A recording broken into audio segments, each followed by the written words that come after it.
Selama puluhan tahun, militer di Indonesia tidak hanya hidup di barak. Ia hadir di kantor pemerintahan, proyek besar, hingga panggung politik daerah.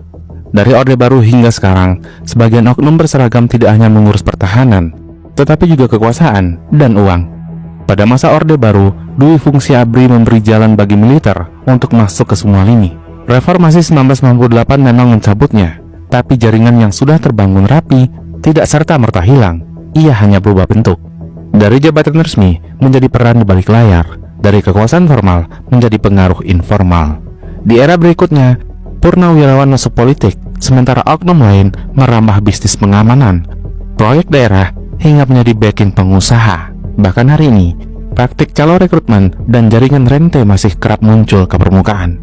Maka dari itu, dalam video kali ini, mari kita membongkar polanya tentang bagaimana sebagian oknum membangun jejaring sejak Orde Baru, bertahan melewati reformasi, dan beradaptasi hingga era sekarang. Yang memeluk saya, mereka membisikkan kata-kata di telinga saya. Pada era Orde Baru, militer Indonesia yang saat itu masih bernama ABRI tidak hanya berperan sebagai alat pertahanan keamanan, tetapi juga menjadi tulang punggung politik kekuasaan. Doktrin dui fungsi ABRI memberikan mandat peran ganda, yaitu selain fungsi pertahanan, ABRI diberi peran sosial politik yang sangat luas. Artinya, perwira militer aktif dapat menduduki jabatan sipil di pemerintahan, mulai dari menteri, gubernur, bupati, hingga anggota parlemen. Menurut catatan Tempo, pada awal 1980-an, terdapat sekitar 13.000 anggota ABRI ditugaskan di luar bidang militer, termasuk 12 menteri, 21 gubernur, belasan pejabat eselon 1, serta 75 militer aktif di DPR. Markas-markas militer diperbanyak. Jumlah koramil ditambah dari 3.104 menjadi 3.609 di akhir 1970-an untuk memastikan kendali wilayah. Melalui struktur teritorial ini, setiap aktivitas masyarakat di berbagai daerah berada dalam jangkauan pemantauan militer. Slogan menunggal ABRI dengan rakyat dipraktikkan dengan menempatkan aparat di tengah masyarakat sebagai pembina wilayah. Tapi implikasinya, militer memiliki mata dan telinga di seluruh penjuru negeri. Seiring dengan peran politiknya, militer Orde Baru juga terlibat dalam kegiatan ekonomi. Sejak 1950-an, demi mencukupi pembiayaan yang minim, sejumlah satuan militer terbiasa melakukan usaha swadana, bahkan melalui penyelundupan dan pungutan liar. Pada masa Orba, praktek ini semakin berkembang menjadi bisnis formal maupun informal milik militer. Militer mendirikan yayasan dan koperasi yang menjalankan bisnis resmi sebagai lengan komersial TNI, di luar fungsi kesejahteraan semata. Pada sektor kehutanan, banyak jenderal atau yayasan ABRI yang memperoleh konsesi hak pengusahaan hutan atau HPH dan menggarap ekspor kayu. Dan timbal baliknya, unit militer atau oknum terkait mendapat aliran dana atau jatah sahamnya. Pola inilah yang kerap disebut sebagai bisnis militer. Keterhubungan kepentingan antar jenderal, pengusaha, pejabat sipil, hingga kepala desa hingga membentuk jaringan patron dan klien yang sangat kuat.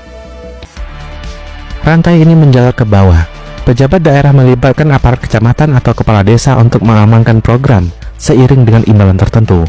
Alhasil, terbentuklah cikal bakal negara bayangan, yakni jaringan kekuasaan tidak resmi yang berjalan paralel dengan struktur formal negara.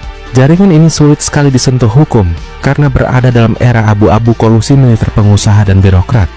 Sebuah laporan yang dibuat oleh Human Rights Watch mencatat bahwa aliran dana di luar jalur resmi telah menggerus akuntabilitas sehingga pejabat sipil sulit mengendalikan militer yang punya sumber dana otonom bersama mitra bisnisnya. Inilah mengapa selama Orba muncul imunitas dan kekuasaan informal militer yang tidak tersentuh, seolah membentuk negara di dalam negara. Prajurit sering sekali diterjunkan sebagai pengaman operasi penembangan. Mereka mengintimidasi masyarakat adat agar tidak menghalangi konsesi, bahkan terlibat dalam perampasan lahan tanpa ganti rugi yang layak. Pada akhir 1960-an hingga 1970-an, ribuan hektar tanah adat di Riau misalnya, diambil alih secara paksa dengan menggandeng aparat bersenjata, baik dari kepolisian dan juga militer. Selain itu, penembangan liar juga dipegangi oleh oknum aparat. Laporan Human Rights Watch menemukan perwira daerah kerap menutup mata asalkan aliran uang dari bisnis kayu itu terus masuk kepada mereka. Seorang pakar kehutanan bahkan menjelaskan, para oknum militer bisa sampai memberi pelindungan pada mafia kayu, menyediakan truk militer untuk angkutan, menyelundupkan kayu lintas batas, atau menyita kayu legal milik warga untuk dijual kembali. Sama halnya di sektor tambang, militer Orde Baru punya andil besar. proyek pertambangan besar seperti Freeport di Papua sejak era 1970-an tidak lepas dari peran militer. ABRI ditugaskan untuk mengamankan lokasi tambang dan sebagai imbalannya, pihak perusahaan memberikan fee khusus kepada militer.